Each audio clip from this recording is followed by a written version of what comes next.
Can I ask a bit about long term? Professor Whitty has talked about the vaccine. Obviously, it's not going to be one you take it once and that's it forever. But also talks about measures for next year.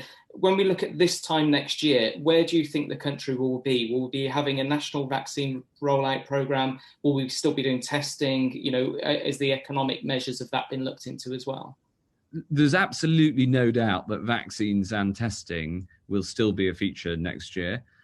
We'll need both the surveillance testing to be able to understand where the virus is, and we'll need testing for people who have symptoms in the same way that you get tested for all sorts of other things. And in fact, I want to have more testing. I've talked to the Select Committee before about the dictum of if in doubt, get a test should apply across the board. It should apply to flu and other illnesses, and as well as COVID-19 and other coronaviruses.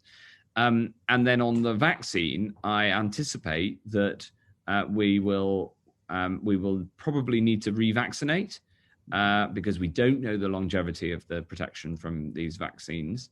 And that might need to be we don't know how frequently it'll be, but it might need to be every 6 months. It might need to be every year.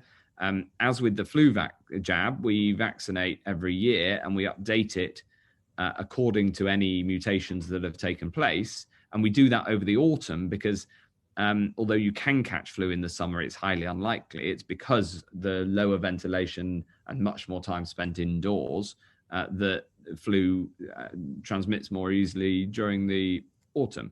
So I anticipate COVID and flu vaccinations, long into the future. And just looking ahead to give a bit of relief both on mental health and the light at the end of the tunnel, do you foresee this being the last of the lockdowns now that the vaccinations are being rolled out? I do, yes.